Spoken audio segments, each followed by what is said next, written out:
Hello everyone. तो चलो quadratic equation का देखते हैं। एक क्वेश्चन 2024 का क्वेश्चन है। एक्चुअली बहुत ही फेमस टॉपिक है, हर साल इससे क्वेश्चन एक तो पक्का एकदम मान के चलो आता ही आता है ना। न्यूटन फॉर्मूला, इसके बारे में हम लोग पहले भी बात किए थे, ठीक है। तो चलो क्वेश्चन का सोल्यूशन देखते हैं। क्वेश्चन है हमारे पास, let alpha beta be the distinct roots of the equation x square minus bracket में t square minus 50 plus 6 into x plus 1 equal 0, ठीक है। अल्फा बीटा इसके रूट्स हैं, दे रखा है सपोज मानो, ठीक है। और बोला क्या है कि देखो अल्फा की power n, sorry n is equal to alpha की पावर एन इंटू बीटा की पावर प्लस बीटा की पावर एन, ठीक है।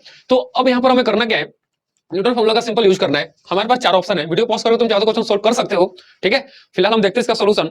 और हमें फाइंड क्या करना है, find the minimum value of this, इसका हमें मिनिमम वैल्यू फाइंड करने का है, ठीक है। तो अब देखो ध्यान से, जो हमारे पास क्वेश्चन है x square minus of t square minus का 5t प्लस का 6 into x, right, plus 1 is equal to 0, ठीक है ना। अब देखो ध्यान से, अब और क्या बोल रखा है कि n is equal to alpha की पावर n प्लस बीटा की पावर n, ठीक है ना। तो यहाँ पर हम बहुत आसानी से न्यूटन फॉर्मूला का यूज कर सकते हैं। न्यूटन फॉर्मूला क्या था, ध्यान से देखो, इसको हम क्या लिख सकते हैं, a n into a plus a n minus 1 into b plus a n minus 2 into c equal to 0, ठीक है ना। और मैंने क्या बोला था कि जो ए बी सी है, ये ए है ना, ये जो ए बी सी है, ये ए और ये ए बी सी, ये सब क्या है, कोफिशिएंट। यहां से जो हमारे कोई क्वेश्चन में दिया रखे है ना, हमें उसका कोफिशिएंट का यूज करना है, ठीक है। अब देखो ध्यान से,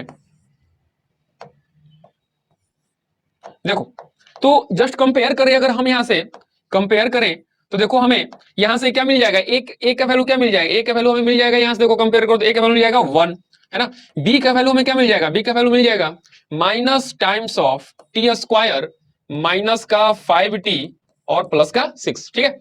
यहां से सी क्या मिल जाएगा, सी को ध्यान से देखो, सी मिल जाएगा हमें यहां से 1 मिल जाएगा, ठीक है। बस इन सब का वैल्यू उठाना और इसमें पुट कर देना। तो जैसे इनके वैल्यू उठाकर पुट करेंगे हम, तो देखो हमें इक्वेशन क्या मिलेगा, हमें मिलेगा एन इंटू, ए तो 1 है तो एन ही रह जाएगा, राइट। अब a n minus 1, a n minus 1 into b, b हमारे पास क्या है, minus of t square minus का 5t प्लस 6, ठीक है। और उसके बाद a n minus 2 into c, c कितना है, वो भी 1 है, और ये क्या होता है, 0 के बराबर हो जाता है, ठीक है।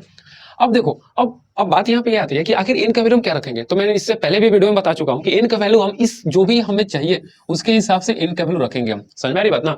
तो यहाँ पर एन का वैल्यू हम क्या रख देंगे, एन का वैल्यू 2025 रख देंगे। तो एन का वैल्यू अगर 2025 हम इस इक्वेशन में रखें, ठीक है, तो देखो हमें क्या मिल जाएगा, ये मिल जाएगा ए 2025, ठीक है ना। ये माइनस जो है ना, एक्चुअली ये जो पूरा हमारा जो बी है वो क्या था, माइनस था, समझ में आ रही बात ना। तो इसके सामने माइनस, तुम चाहो तो यहाँ पे माइनस डायरेक्ट भी लिख सकते हो, वैसे मैं लास्ट में सोचा, पर चलो अभी लिख दो, यहाँ पर क्या हो जाएगा, ये माइनस हो जाएगा, इसके वजह से पूरा इक्वेशन माइनस हो जाएगा, ठीक है। अब ए 2025 और यहाँ पर क्या होगा, माइनस ए 2024 इंटू इंटू, अच्छा यहाँ पे प्लस कर लो, है ना, टी स्क्वायर प्लस 6, ठीक है।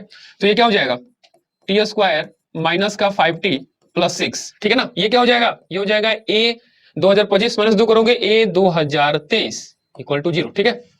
क्वेश्चन हमसे क्या पूछा है, क्वेश्चन पूछा है ए 2023 प्लस ए 2025, देखो ए 2023 प्लस ए 2025 डिवाइड बाई ए 2024, है ना। 30 को उठा करके उधर भेज दो, तो देखो क्या आ जाएगा हमारे पास, a 2025 plus a 2023 is equal to क्या होगा, ये a 2024 into t square minus का 5t प्लस का 6, ठीक है ना।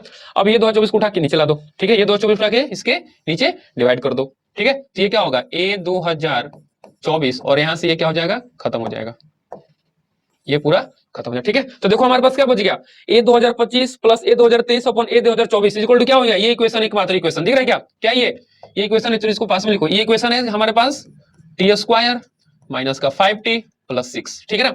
अब बोला है क्वेश्चन में कि हमें इसका मिनिमम वैल्यू चाहिए, हमें इसका मिनिमम वैल्यू चाहिए, ठीक है ना।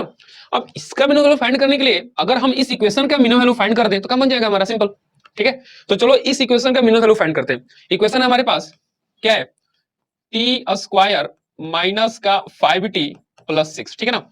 अब यहां पर देखो इसको ना, अब इसका मिनिमम वैल्यू कैसे फाइंड करेंगे, सिंपल है, इसको परफेक्ट स्क्वायर में चेंज करने का कोशिश करेंगे, ठीक है।